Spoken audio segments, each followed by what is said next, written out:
Hello, everyone. Thank you so much for joining us this evening. Tonight, we have a very thrilling, chilling, murderous, awesome evening.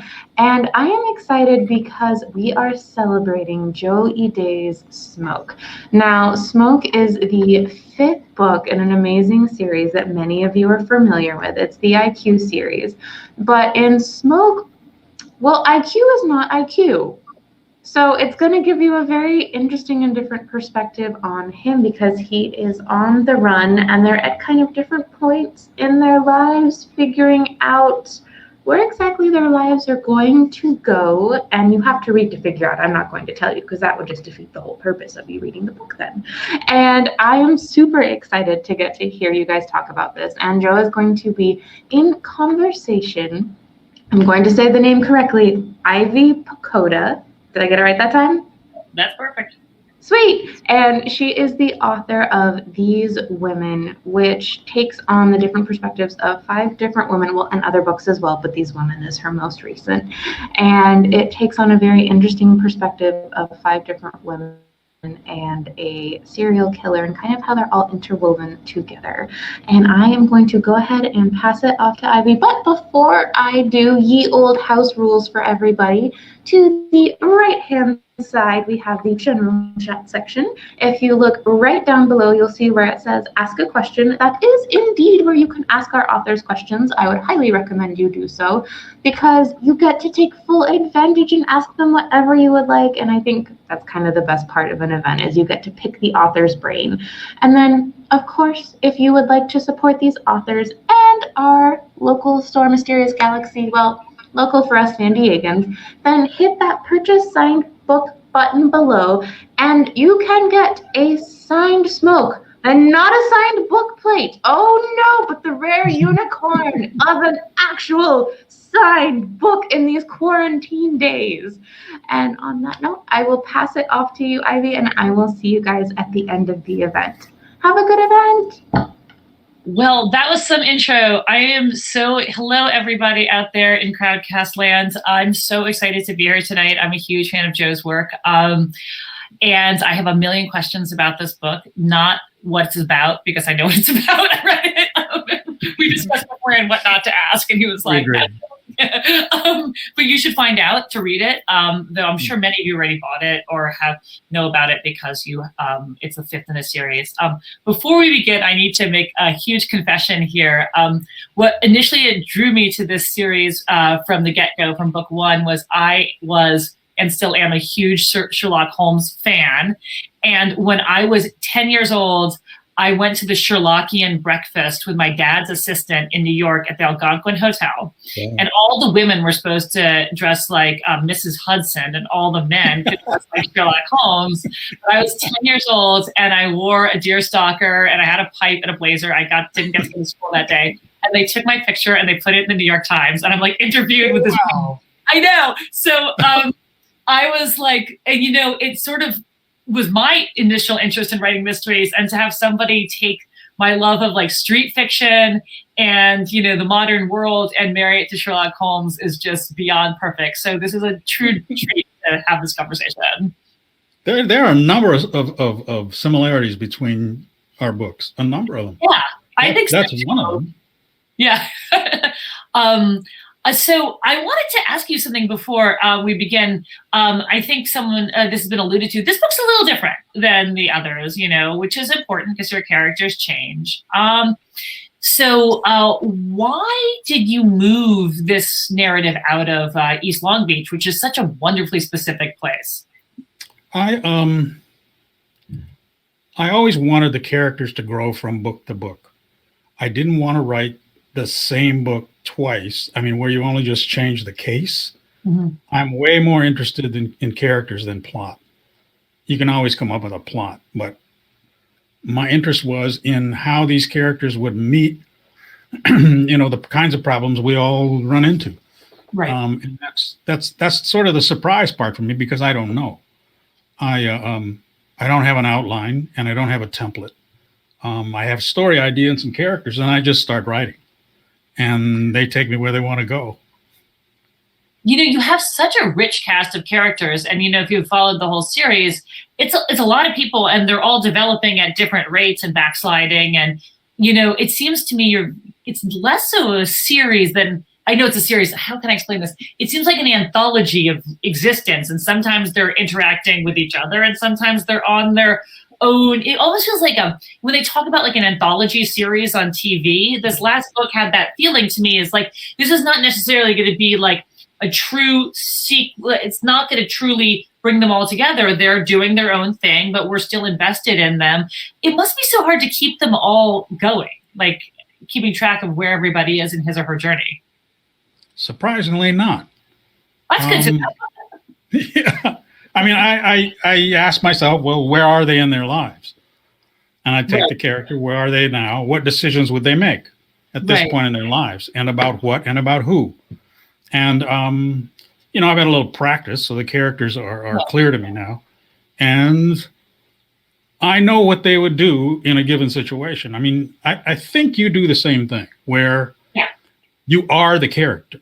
Oh my God, yes, absolutely. Yeah. You're not really writing about somebody, if you're in the car, you're driving the car, Yeah. I'm sure people ask you this because one of the overlaps of their book is we write, I'm so tired of the expression, outside our race or against our race, but like every character is me, and it is how I would I don't believe everybody is human, and your reaction to certain situations, of course, has a lot to do with how you're raised, but like everyone has a general human reaction to things. So I'm writing from that point of human reaction. Like, how would I feel if my daughter was murdered? How would I feel if, this guy threatens me? So it's so great to hear someone else who does that. I have no idea what I'm doing. I just kind of roll with it. Isn't it true? You have no idea what you're doing. Especially today. I was writing, I was like, oh God, no, not sure here. All I know is she's looking in that window. Like, it's like a small victory. I don't write in a linear way. I mean, I because I don't have an outline. Me neither. I start something and I'll write 50 pages, and then I'll go back, I'll rewrite the 50 pages, and then I'll look ahead and write 50 more, and then I'll come back to page 1 and start fixing things as I go along and making things continuous. And it's just, I would recommend it to no one. I mean, I was just going to say that. It's funny you should say that. When my first book that got anyone cared about came out, it was co-released by Dennis Lehane, and we did an event together. And he said the same thing. He's like, sometimes I write 300 pages and then I realize what I'm writing about and start over. He's like, it's awful. I wouldn't recommend it to anyone. Exactly what he said. I was like, it's how I write too. It's like you write your way into the book, you figure out what's going on. One of the best writing teachers I ever had is like, take a look at your short story, which I've never written, but look at a short story, and maybe your short story started before that opening sentence. Like, that's not your story, that's the end. Or maybe it starts after what you thought was the ending and it goes from there. But we're all so like married to like, you start with point A and go to point Z and that's it. But maybe the story is outside this other parallel universe or parallel period. I don't know until I start. I mean, I don't know until I'm writing. How could you? Yeah, yes, exactly. How could you? How could you? One of the most frequent negative comments I get is too much is going on. There are too many time periods, there are too many characters, there are too many. It comes out, and that's just the way I write. I mean, that's just the way. That's just the way it comes out of me. It's not like I could write first person one crime thing, and I'm not trying to, but it just comes out the way it comes out. Another similarity between the two of us is we frequently write about characters who are looking for a connection or some vague idea of redemption or safety or some trying to find some aspect of themselves that's theirs. We're also sort of skimpy on hope. Hope, but I believe that hope doesn't have to be the candy-colored hope that's always tied up in the nice novel. Like, hope can be small, and hope can be the possibility of redemption, whether or not the redemption exists. I like that in your character Dodson. He's my favorite character. I'm sure it's like everyone's favorite character, but maybe I'm wrong about that.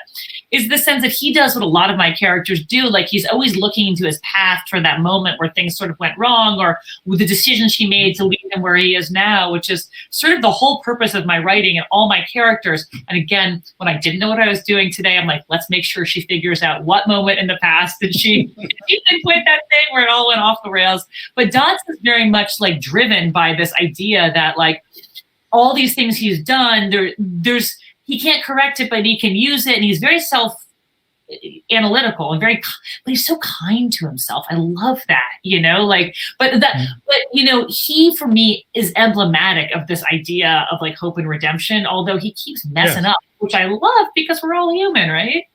Like, and I love this idea that all your characters are searching for connection, but in this book, you didn't feel obliged, which is so refreshing to be like, and then they all popped up in the same place. And then they I was like reading, I was like, oh, please make them like, if they all, because the book, for those of you who haven't read it, it takes place, half of it takes place in Northern California by Sacramento.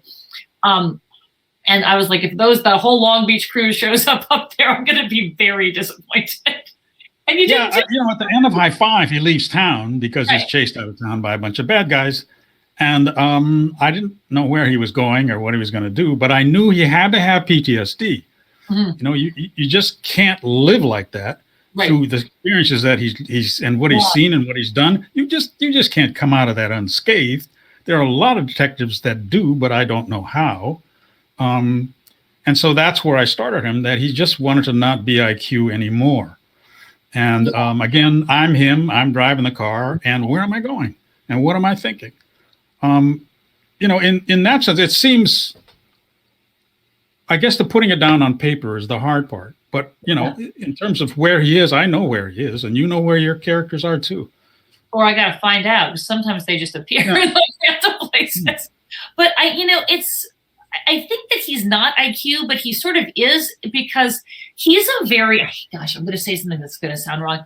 He's not a whole person. There's something very much like Sherlock Holmes. There's like a defect in them that's either from something traumatic that happened in his life, like his child's murder, or like Holmes obviously probably had a terrible childhood. I think about this all the time, like, negligent or abusive in that totally British way that only happens in England, like the British level of neglect.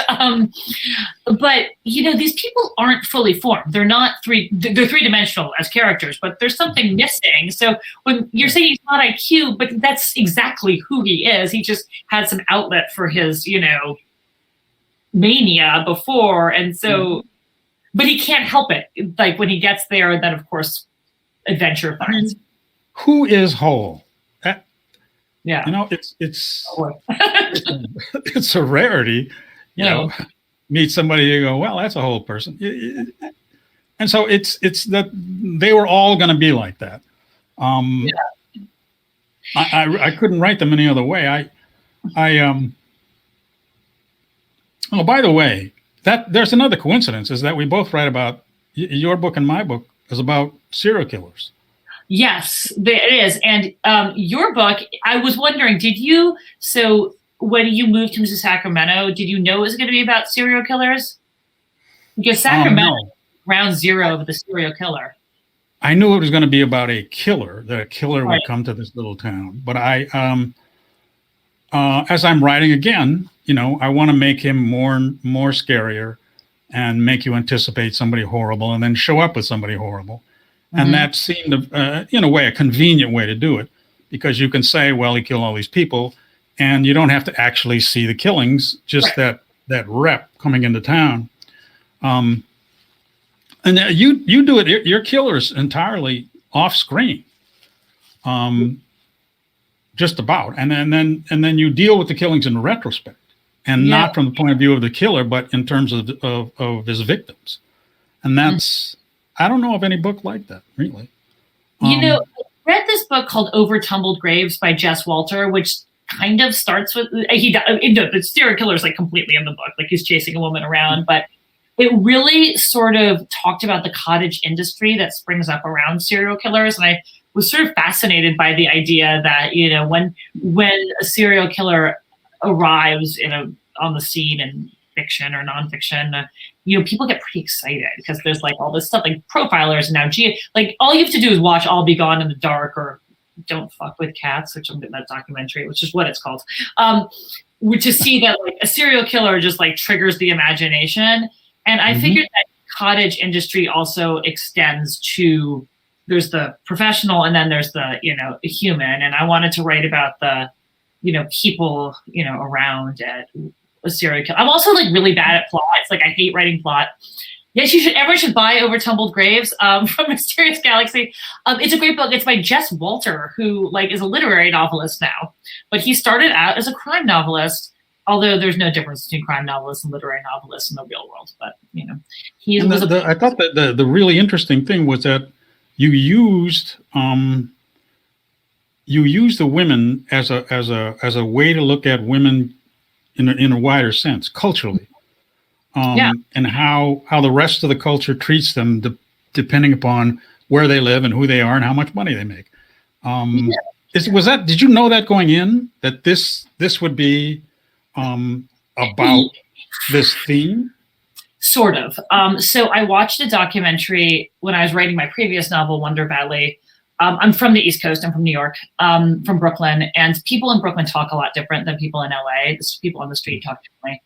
And I was teaching in Skid Row, and my book is set, Wonder Valley is set in Skid Row, but I wanted a recording of voices the way like Black Americans, African Americans in Los Angeles specifically talk. And I watched a documentary called Tales of the Grim Sleeper about Lonnie Franklin, who was a serial killer who operated in South LA. And this very erudite English man goes to South LA and interviews Lonnie Franklin's friends. And he interviews Lonnie Franklin's son's girlfriend. And this prostitute who's sort of his Dr. Watson, like takes him around and, you know, shows him South LA.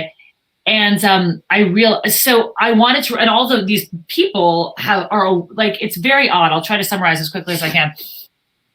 It just struck me that, you know, they said the traditional thing about serial killers. Oh, of course, Lonnie, you know, he was fine. He's a great guy. Like, he wouldn't have done this. You know, he's just like the thing you always hear about serial killers. Like, he was the greatest guy. He changed my bike tires. They always said he was stealing a carburetor from me. They kept saying, like, he'd steal a carburetor. He's great with children. Exactly. And then one of them was like, you know, they said all this. And then one of them was like, well, you know, he did have like all those pictures of women he was torturing. And like, you know, that like, sometimes you hear like a woman screaming in his shed and like, you know, that stuff in the car, like rope.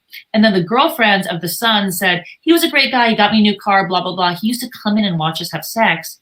And I was like, they all knew. And they denied it. I was like, I want to write about that denial and the lies we have to tell ourselves. But then I thought the girlfriend's voice was the most interesting. Like, and what would his wife have been like? So when I started writing, they became women because we as a culture don't really listen to women for the most part. And I didn't mean to write like some kind of feminist takedown of like, you know, of crime novels, but to have made it men just would have been like, oh yeah, serial killer and next door, blah, blah, blah. I was like, no one's listening to these women. No one's listening to them. And they've also stopped listening to themselves. Like they are like, oh, I guess he's not a killer. I must be wrong. Like the more you shout and no one believes you, then you start lying to yourself. So that's where it came from. Yeah. You know, so you're writing a character and there's a serial killer out there. And are you thinking about a wider theme when you do that? I mean, the character is the character and reacting to the situation, but are you thinking this is something I can use thematically? You know, no, but what I was thinking was this. So I wrote the book and I didn't have a detective in it. And my editor, who's terrific, Zach Wagman, he was like, you need to tie this together with the detective. And it was his idea. I mean, I got to credit this guy, not a woman. A guy was like, make a woman because then she can address the theme of women not being believed. I was like, oh, that's the theme. Like, yeah, he like teased it out. And so, and then I thought, well, I just don't want to write a detective. Like I could write a tangential detective, but I don't want to write about nuts and bolts in the police force. Yeah. But then I realized it's like any other job. Her coworkers, her cops, they're going to be mean to her and they're going to tease her and they're going to be like, you burn the coffee and you didn't put the car in park, you left it in neutral. And I realized like I could use her as like a real like funnel for this theme. And that's when I started writing about theme. I was like, she's figuring this out. No one's listening to her, but no one's listening to her in general. Yeah. She's getting beat. So that was the only time in my life I was like, I got a theme. I'm going to write about it. I never have a theme. I never, if I write something that's, allegedly social commentary, it's because there's this nexus between the story and an idea that occurs to me. So I'm writing along and I go, oh, here's an opportunity. Here's an opportunity to write about something else. Right. I mean, I have an MFA, and like one of the things one of these people who tries to train us to write for the New Yorker would say is like, don't write about theme because you'll suffocate your story. And I think he's probably right. You have to write about action. I just did have this one thing where I didn't want to write about cops, so I realized I could write about a theme. But I would say there is an undercurrent that we talked about earlier. All your characters have a reckoning with their past at every action in the present. Like Deronda, who might actually, it's a toss-up between her and, I feel like Deronda could just like come hang out in my book. Like I was like, could she just like come hang out with my characters because she's so awesome. She's so believable and she's so joyous and lovely and so rough at the same time. Like you don't allow her, and I think this is something that's really important. Like you're not too nice to your characters. You let them mess up and you let them have rough stuff and rough pasts, and it's not pretty, but it's believable and it's beautiful. You know what I mean? Like, and she's really emblematic. And but I think that's something that is always of interest to me is when you have a character who gets in their younger days get the hell beat out of them and yet comes through, ends up living a decent life, and how some people can beat those odds and other people can't. And I see it most clearly in kids where some kids come from an abusive home and they turn out to be murderers, and other kids come out and it just makes them work harder and have more direction. It's really interesting having several friends who've suffered horrible abuse in their childhood. Some of them are like functional and others are, I wonder about that too. But I think you found this way in this book, and I guess the other ones, to signal the past without it being like always, like everything Deronda does is based on some smart she acquired while either being a stripper or an early businesswoman or a shakedown. And these mistakes are, it's like a crime in itself isn't interesting. All the moments that lead to that is what's interesting. So like when she and Dodson and IQ, I guess I was rereading before we did this, I was rereading, why can I, the third one, the W, Wrecked. Wrecked. When they have to like go back to some of their past, the battering ram stuff to, and that we are the accumulation of all these choices we made in the past, and I think if crime isn't a vacuum and all these things people are doing in a vacuum, it's not valid, but you build these blocks so well between books that we're like, oh, of course, like this guy in Smoke, the guy with the dogs. I'm sorry, I'm just Skip. Yeah. She keeps calling him something else, Skip. When he came back, and as a Pitbull lover, I was like, oh my God. But we understand him. We don't like him, but I understand everything he did and why he did it, and I empathize. I really do, and I think that's a real triumph. I think that's another. I think that's a skill that we share. Yeah, is to be able to put yourself in somebody's head who's had a certain kind of life, a certain kind of experience, and then be able to write about the behavior that will result from that. I don't know where that comes from, but no idea. It's sort of constant. I mean, I'm walking around on the earth constantly doing that. Yeah, me too. I watch people and just kind of going, "What the fuck's up with you?" I'm nosy and I can't tune out conversations, and I'm always making excuses for people, which is why I can write. I'm like, it's not so. I'm always trying to figure out why someone did something as opposed to berating them. doing it. It's like a puzzle. It was a Yes. true puzzle. The other thing I love how you bringing in each of your series, you bring a different part of the external world into the story. You know, it's a different sort of pressure for, like, as I said, it's like, feels like an ensemble piece, and there's sort of like a theatrical, they're all the characters and they're in the sort of play of East Long Beach or the play of IQ. And it's almost hyper realistic, which is great. Yes, it is. If you wrote this realistically, it would be difficult. It'd be like Don Winslow plus. You know? It'd be tough. Yeah, it'd be tough. But I like how you do bring in outside world things in each of them that ground the story. Well, it's for me. Largely, it's for me. I needed different colors to play with. Yeah. I need a different palette to play with. And Yeah. I think the more I can make the characters a fish out of water, I have to change environments. I have to change the people around them. Right. It gives me something interesting to write about and more challenges for them, more conflicts for them. I keep thinking of things that we do the same. And one of them is to put the character at odds with the environment itself. Like there's always you're always bumping against just the physical world as well as whatever character things you got going on. And it really changes. It expands the scope of the problem of the journey. And I think also, I mean, something that I think the average, oh God, I'm now going to like alienate all California crime writers. But one of the things that I love about your books, and I think I do the same thing too, sorry, my dogs are going crazy, is that I think the urban landscape of Los Angeles, we have read so much about the hills and like the Mulholland Dam and the lights on Sunset, but like the urban landscape of Los Angeles, I grew up in New York. I keep saying this, I grew up in New York. I grew up in Brooklyn, and my mom and I would like watch TV in Los Angeles. And we watch movies set in South Central, and we're like, why is it so bad there? It looks so nice. Like everyone has a house and a yard and like a palm tree. And like, look at that space. Like, I mean, like when you look at the bad neighborhoods in Brooklyn, they're messed up.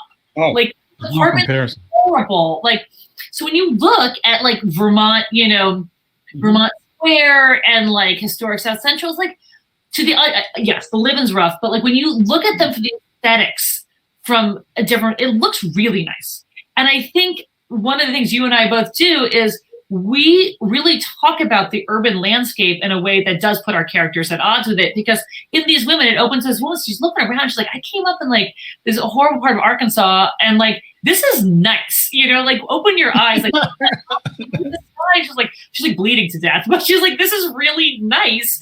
And I think that allows your characters to something to react to, because LA is a weird environment, because it's very attractive, you know, like in Wonder Valley, just using the desert is always present. It's always present.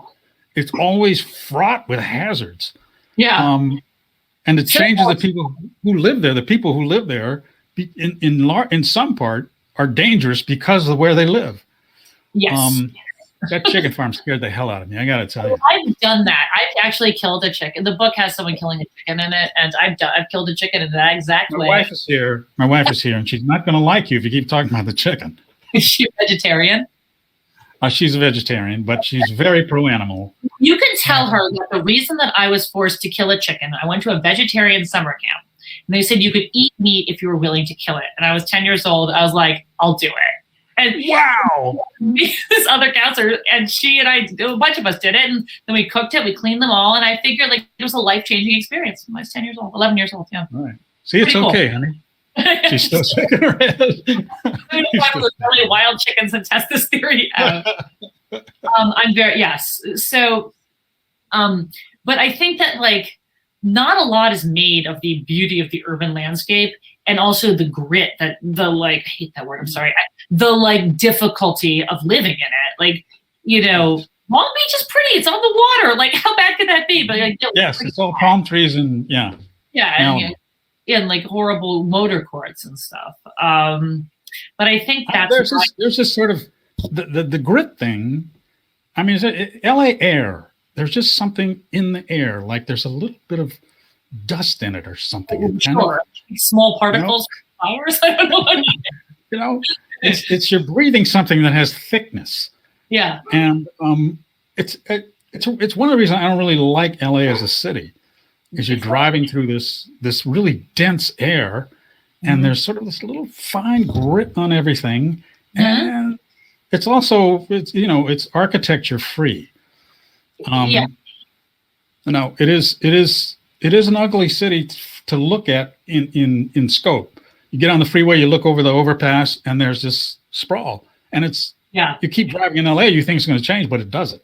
It doesn't. It's just continuous. Nebraska, where it literally doesn't change. You're a little diluted. But I feel that, crime fiction is, is rewriting the map of acceptable Los Angeles. I mean, there's no other body of work that is drawing attention to Los Angeles in like a non-traditional way. Like traditional, I mean like watching TV about LA, and crime fiction. Like you've got East Long Beach, not just Long Beach, like East Long Beach. And, Walter Mosley has, the neighborhood's now changing, but it's South Central. It's like a little bit west too. Like there's a mid-city, South mid-city stuff there. And he, Connolly, when Bosch got moved up to like the San Fernando city, and these are neighborhoods people do not read about unless they read crime fiction. That is very true. And it's so interesting. Like Steph Chaw's writing about Koreatown. I'm writing about 2 blocks south of Steph Chaw. She was over dinner last night, and we were like talking about you got that area. I'm like, I'm not going above above Olympic. But it is a great. I love the specificity. I'm going to talk about East Long Beach. I love the specificity of this because it's important. It's important because your books are crime fiction, but there's so much living within them. And she's got a white girlfriend, and she's living in Long Beach, East Long Beach, and you're like I'm thinking as a white woman, thinking about what that experience would be like. It's not anything I ever imagined, and what it's. I just absolutely love how this map is growing, and we as crime writers in LA are bringing this like new awareness of the city to people, whether or not we think it's pretty. It's a great vehicle to look at all kinds of things. Yeah. And I think other genres are limited in that sense. Absolutely. We can go anywhere and look at it with a microscope. Yeah, and also like the kind of great but a cool thing is like you have. Oh my gosh, I love Michael Stokely. I feel like I know him. I don't know why. Everyone has 2 stories. So when we're talking about East Long Beach, we're seeing these people who, I hope, and I really mean this in the bottom of my heart, like someone reads your books and goes to this neighborhood and sees someone they might find off-putting or scary, they will remember how this person, like Michael Stokely, also is a savior in certain situations. And I think this is the best thing about crime fiction is that we can present no longer is crime fiction a bad guy and a good guy. And there's a great detective and like a bad black dude running around, which is what it used to be, or, and I think that we are opening people's eyes. And so, right now I'm just tooting my own horn, but I think we're opening people's eyes to like a wider level of character and place. I think it's sort of inadvertent. I mean, I didn't set off to write about anything except a good story, a character that was interesting and a good story. Actually, other people tell me what my books are about. Me too. And then I talk about that for a long time, like it was my idea. I'm like, oh, it's great. I was never that good. Never. It would be so dry if I had a thematic idea. Okay. Here's a question from the Mysterious Galaxy Bookstore. Did you know how, and everybody, give us your questions. Did you know how Smoke would end when you began it, or did its ending surprise you? I think you answered this. Yeah. These things, the ending develops as you're writing, as you're pushing the story forward, and you're starting to see what the options are, how it could end. And you're sort of trying to combine that with again, how you want it to end. I mean, it's always, good guy wins, at least in part. That's sort of how my books end. Yeah. And it's a process of finding that. You want it to end in a satisfying way. But I don't know specifically. I don't know the scenes until I write the rest of them, until I'm leading up to something. And then maybe I see it on page 80 page, say, 250, I start to see the ending. Wow, you're lucky. Oh my God. I have this idea. I know nothing about music, so I'm going to come across as a bit of a pretentious ass. But like, when I'm writing and I'm coming near the end of my book, I feel this idea that, like, if I was a composer, like the kind of last little crescendo, what I want it to feel like, and I'm sort of like, I have this idea what I want that to be sounding like or looking like, but I don't know what it is. But I have this like wonder in the valley. They go out to the ocean, and I'm like, I just want it to like twisting and twisting and twisting. They go down to the ocean, a big gushing wave, but I'm like, okay, that's all I need. I don't know what that means, but No, I mean it's the same. Again, we're writing towards a feeling. Yes, you're writing towards an emotional response. You want that big, whatever moment it is, you want it to be intense and on point. And I'm always writing to that, to get that feeling that I want. I guess that's the main aim as you're going toward the end. So a few of these questions I think we've already answered, but we'll go back to those in a minute. But we have a question from Matthew Berger, or Berger. What do you two read outside of crime fiction, and do you see it impacting your writing? Yes, but indirectly. I'm reading. What am I reading?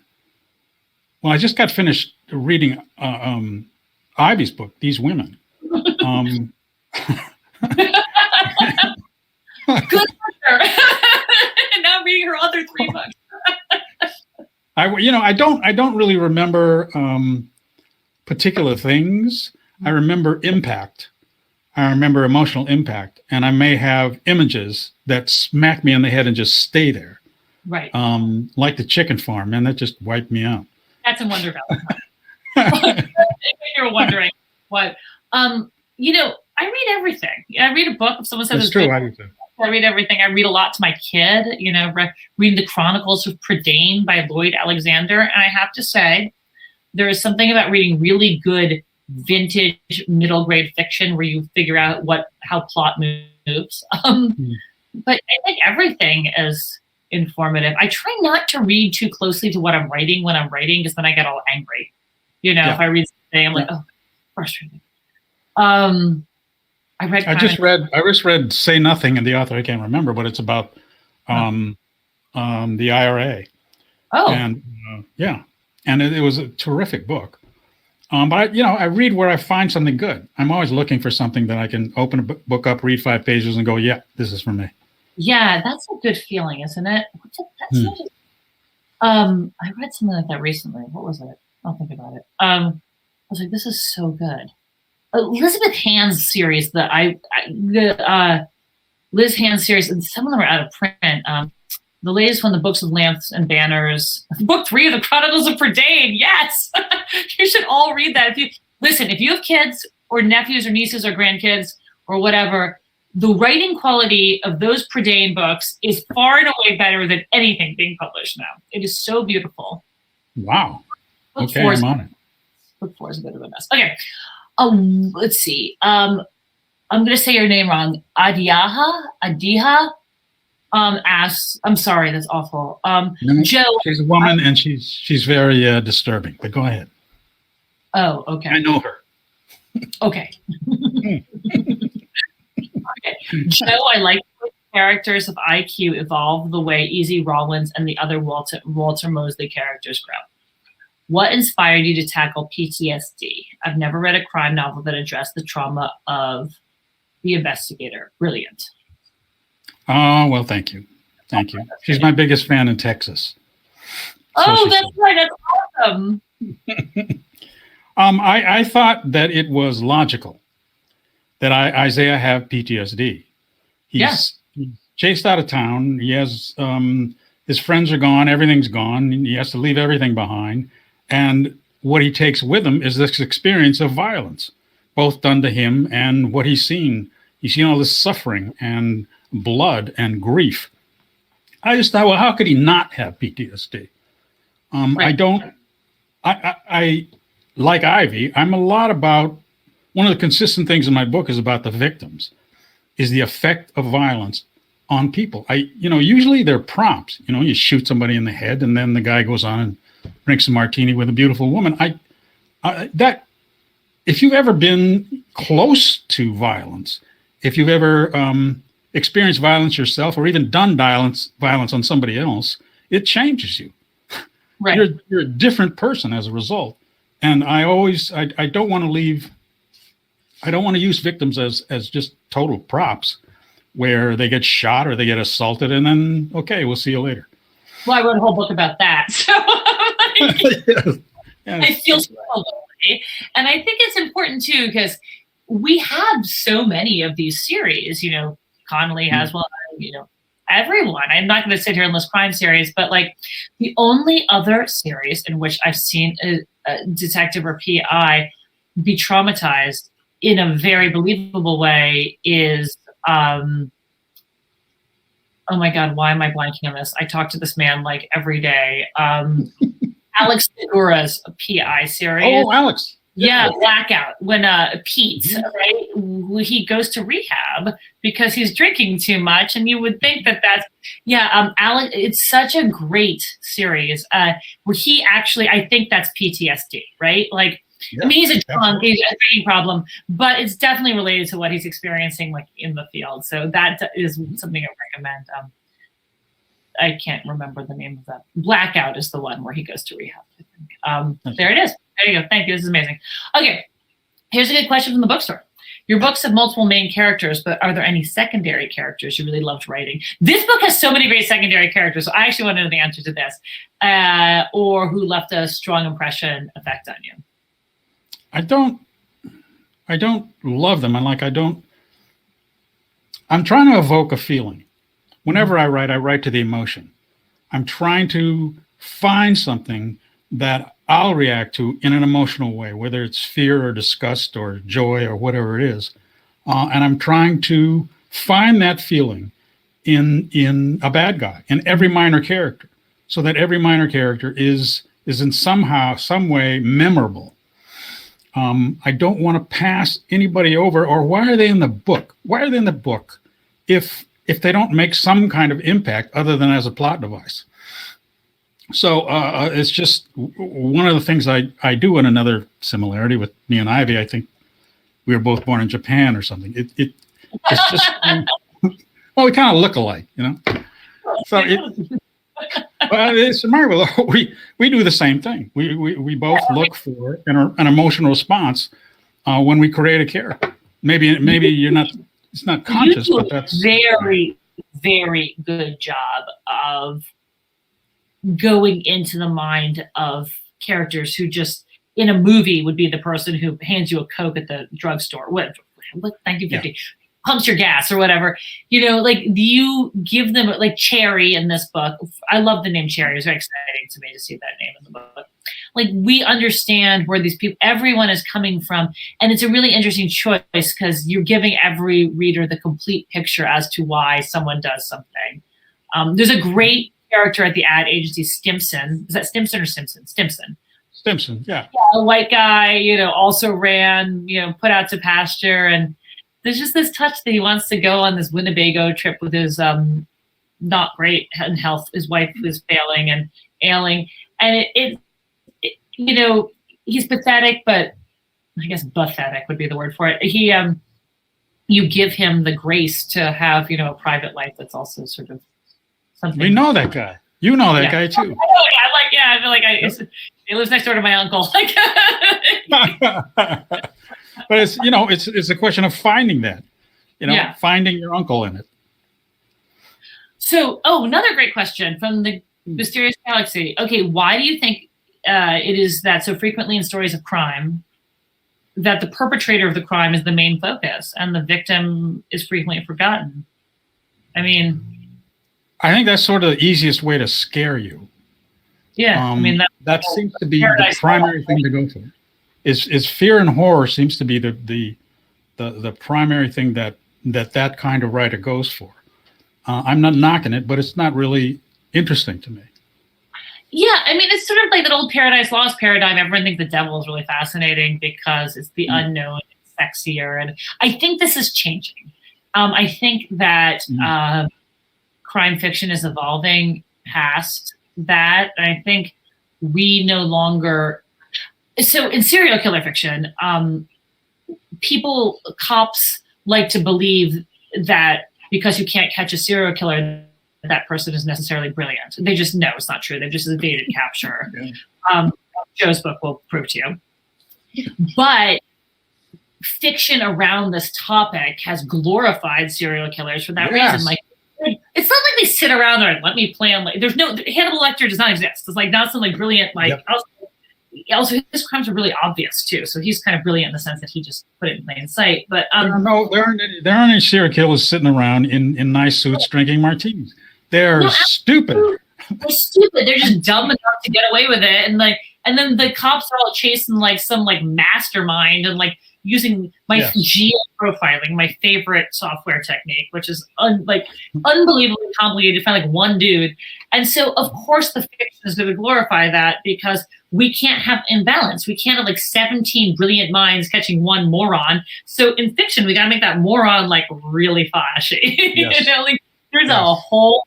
Someone should do like the math on what the serial killer industry is about, like the glorifying serial killers who kill serial killers is another favorite topic. Oh yeah, that's a great that's a great variation.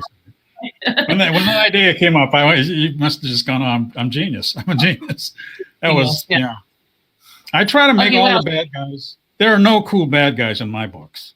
No, but you have. Bad guys who have two sides to them. Yes. Some of those, gangster dudes, they're bad, right? They kill a lot of people, but they also have a heart.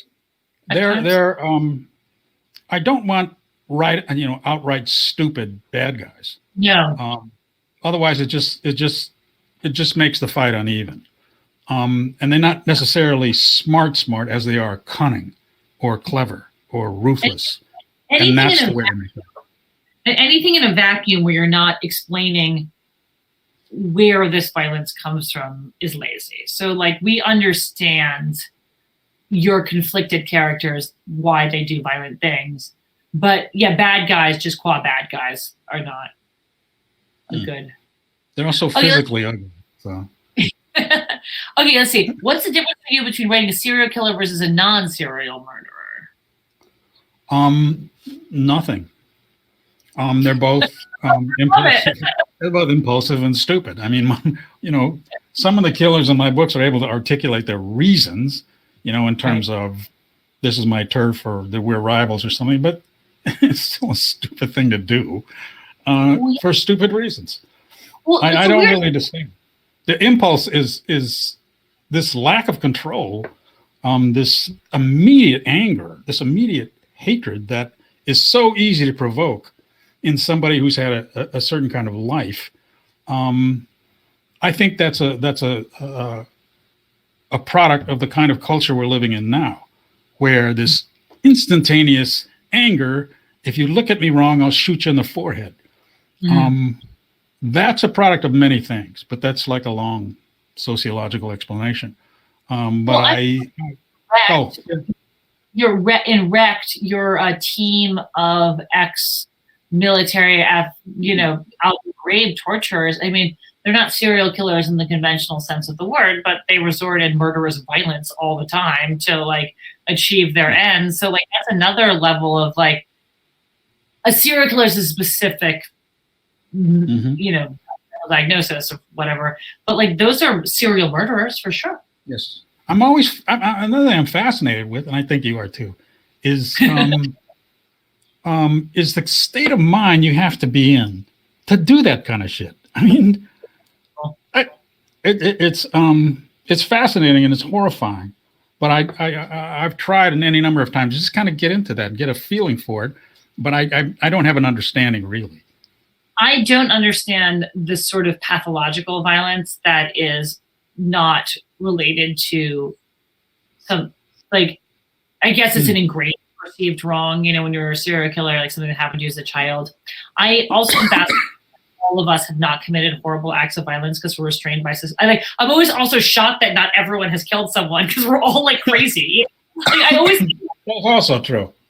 wow, like we as a society managed to restrain that impulse. You know, it's also fascinating. Well, it does a so-so job. Yeah. So do we have any final questions, guys, out there? I'm just looking at this. No, nothing. Okay. Wait. Sorry, poking in. This is Constance from Mysterious Galaxy. Sorry, the creepy voice from beyond. It looks like there is one question that says, do your settings feel like characters to you? And would you write in a setting you haven't visited? Say that again. I sort of missed it there. Okay, so I can see it now. It says, are your settings like characters to you, and would you feel comfortable writing about a place you haven't visited? I always write about places I haven't been, but it's more. I pick a setting that fits the scene that I want to write. I mean, I need a particular environment for the characters to operate in, and I try to pick an environment that offers the things that I want. For example, a dangerous environment, one where there's a cliff or something, or where there's a possibility of being seen, or there's certain kinds of people there. But I'm thinking about the scene itself, like what I want to happen, and then I find an environment that helps, that supports the scene. And a lot of times that's isolation. To put them someplace, to put a scene like an action scene someplace isolated, where there's no possibility of law enforcement coming in 5 minutes, like they would do.